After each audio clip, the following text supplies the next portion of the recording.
John Colt was born in Hartford, Connecticut, to Christopher Colt, a businessman and former farmer, and Sarah, with whom Christopher had 8 children. 2 of John's siblings died in childhood, and his eldest sister, Margaret, passed away from tuberculosis when John was 13. His brother, Samuel Colt, later founded Colt's Manufacturing Company that developed the legendary Colt 45 revolver. At age 9, John was sent to Hopkins Academy by his father, but was withdrawn the following year due to constant trouble and the financial fallout from the Panic of 1819. John's mother died of tuberculosis when he was 11, and he and his siblings were then cared for by their aunt, Lucretia Colt Price, until their father remarried 2 years later to Olivia Sargent. With Olivia, Christopher had 3 more children. Facing financial difficulties, Olivia insisted that her stepchildren work instead of attending school.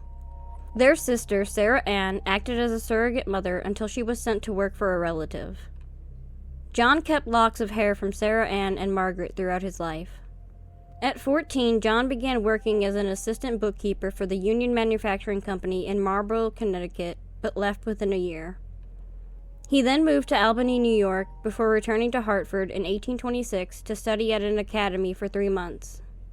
In 1827, he taught mathematics at a ladies' seminary in Baltimore, Maryland for a year, and in 1828 became a supervisory engineer for a canal near Wilkes-Barre, Pennsylvania. The following year, his sister Sarah Ann committed suicide by swallowing arsenic, which left John devastated. In despair, he enlisted in the United States Marine Corps, but illness prevented him from serving on the USS Constitution, leading him to work as a clerk in Norfolk, Virginia. Disillusioned with the military, Colt forged a letter to secure his discharge. Afterward, he spent a year as a law clerk for his cousin, Dudley Sheldon, while also becoming a riverboat gambler, gaining a reputation as a rough character. In 1830, he worked as a debate coach at the University of Vermont in Burlington, but left after a year due to tuberculosis symptoms. He then moved to the Great Lakes region to recuperate, and bought a farm in Michigan, but soon left for Cincinnati, Ohio, where he became a teacher. John Colt pursued numerous business ventures across the United States, including land speculation in Texas, soap manufacturing in New York, grocery wholesaling in Georgia, dry goods merchandising in Florida, and organizing Mardi Gras celebrations in New Orleans. On September 17, 1841, a New York printer named Samuel Adams visited John Colt to collect a debt for some textbooks he had printed. They disagreed over the final amount owed, which sources indicate was a discrepancy of $1.35. According to Colt, Adams began choking him with his cravat.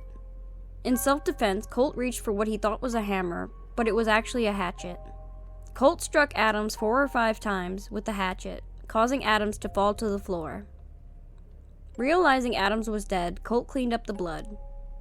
The next morning, September 18th, he placed Adams' body in a large shipping crate and packed it with salt. He addressed the crate to a non-existent address in New Orleans and hired a carman named Barstow to deliver it to a ship named the Kalamazoo, scheduled to leave for the next morning. After a day or so, Samuel Adams' family began searching for him, publishing notices in newspapers like the New York Courier and Inquirer and the New York Weekly Tribune, alerting the public that he was missing. Asa H. Wheeler, a neighbor of John Colt, informed Adams' father-in-law, Joseph Lane, that he had heard noises from Colt's office resembling a fight, followed by a crash. Peering through the keyhole, Wheeler saw someone bending over something on the floor. Later, Wheeler secured a key from the landlord and discovered a large packing crate was missing and the floor had been scrubbed clean.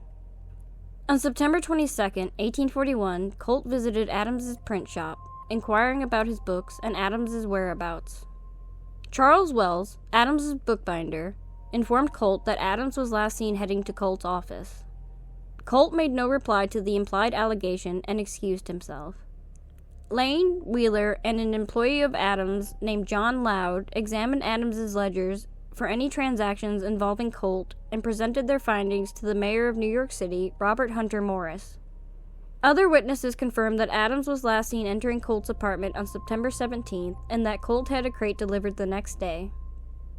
The mayor instructed the superintendent of carts, William Godfrey, to locate the carman who delivered the crate and determine its destination. Godfrey found Barstow, who revealed that the parcel had been delivered to the freighter Kalamazoo. The Kalamazoo was still in port, delayed by a storm. New York police, accompanied by the mayor and Barstow, boarded the ship and inquired about the crate.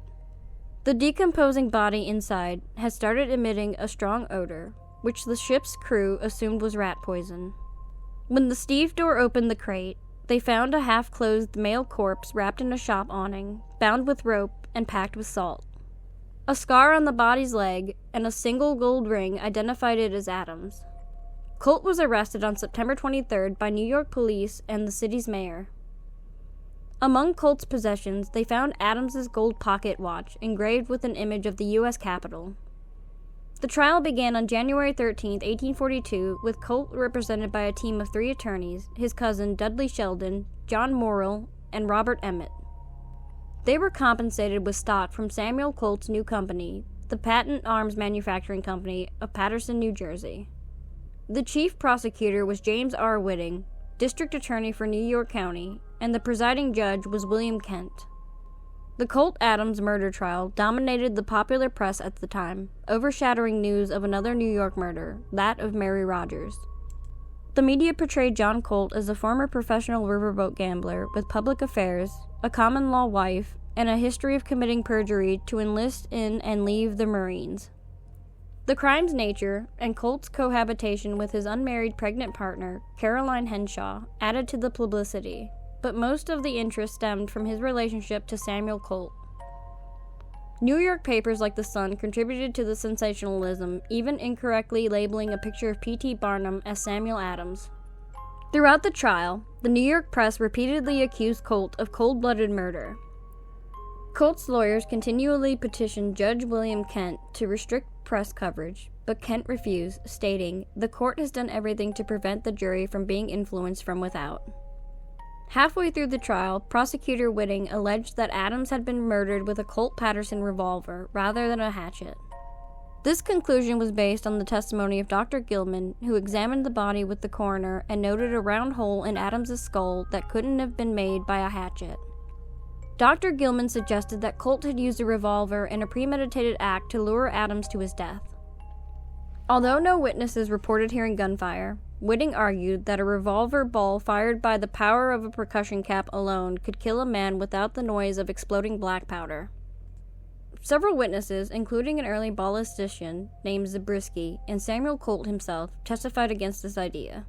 Samuel Colt demonstrated in court that a revolver shot fired in this manner couldn't penetrate to the depth of the wound found on Adams's skull by catching fired balls in his hands.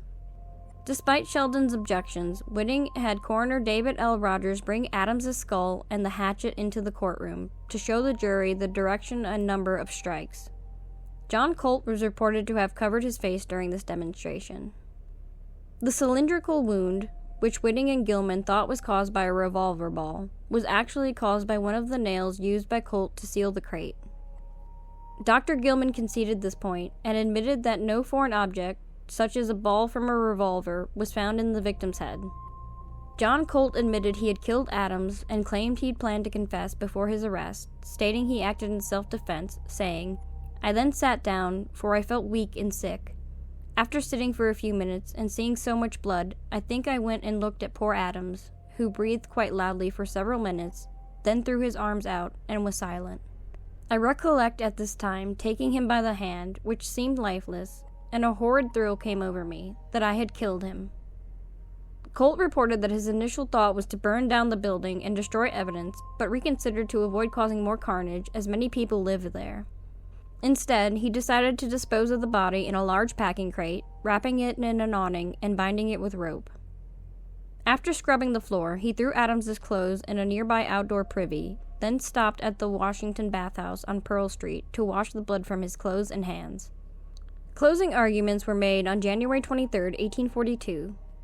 Sheldon argued that Colt had acted in self-defense, asserting that Adams had been choking him, leaving Colt with no choice but to grab a nearby weapon. Sheldon claimed Colt's subsequent actions, including hiding the body, were due to temporary insanity.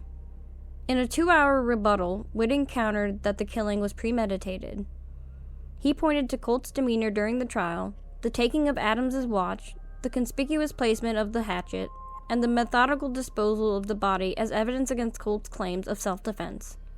Judge Kent dismissed the self-defense argument, emphasizing Colt's attempted concealment. He instructed the jury to decide whether Colt's confession merited a charge of murder or manslaughter. The jury, disturbed by Colt's stoic, unremorseful demeanor, deliberated for over 10 hours before finding him guilty of willful murder on January 24th. Colt's defense team requested an appeal, arguing on May 5, 1842, that the jury had been misinformed. However, on May 12th, the request for a new trial was denied, prompting an appeal to the state Supreme Court in Utica, New York. On July 16, 1842, the state Supreme Court upheld the earlier decision, and Colt's sentencing was scheduled for September 27, 1842. Undeterred, Colt's lawyers enlisted Dr. Rogers, who had performed Adams's autopsy, to analyze the struggle's dynamics. Rogers deduced from the wounds and blood splatter that Colt and Adams had grappled face-to-face within 1.5 feet of each other, with Adams in an erect position when the fatal blows were struck. This report was submitted to Governor H. William Seward in hopes of securing a pardon for Colt. Seward received numerous pardon requests, including personal visits from 36 lawyers and appeals from judges and attorneys such as Judge Ambrose Spencer and former Attorney General Willis Hall. Despite the overwhelming support for clemency, Seward ultimately refused to pardon Colt, citing the attempted concealment of the crime and Colt's demeanor throughout the trial as inconsistent with those of a penitent man. On September 28, 1842, after exhausting his final appeal, Colt was sentenced to death by hanging and remanded to New York City's infamous prison, the Tombs. His execution was scheduled for November 14, 1842. Colt requested to marry Caroline Henshaw on the morning of his hanging. While in prison, Colt lived luxuriously, receiving daily visits from friends and family, smoking Cuban cigars, sleeping in a real bed instead of on straw, and wearing silk dressing gowns and a sealskin overcoat for his daily walks in the prison yard. His cell was furnished with the latest novels, a gilded bird cage with a canary, and fresh flowers brought by Henshaw. Several escape attempts were made, including dressing Colt in women's clothing, but all were foiled. A doctor was hired, claiming he could resuscitate Colt after the hanging if the body didn't remain suspended long, believing Colt's neck to be too thick for strangulation. Colt's friends planned to lodge the doctor at the Shakespeare Hotel on the morning of the execution and take Colt's body there for resuscitation. On the morning of November 14, 1842, Colt and Henshaw were married in a small prison ceremony conducted by Reverend Henry Anton, an Episcopal minister, and witnessed by Samuel Colt and John Howard Payne. After the ceremony, a few hours before the scheduled execution, a fire broke out in the Tombs. When the fire was extinguished, Colt's body was found in his cell. He had stabbed himself in the heart with a clasp knife, believed to have been smuggled to him by a family member. His body was taken by Reverend Anton and buried in the churchyard of St. Mark's Church in the Bowery. Thank you all so much for watching. If you enjoyed this video, please give it a thumbs up and hit the subscribe button to join our community. We upload every Monday and Thursday at 4 p.m. For more content like this, be sure to check out our other videos on the channel. You can also follow us on our other social media platforms for uploads and updates. Thanks again for watching, and we'll see you in the next video.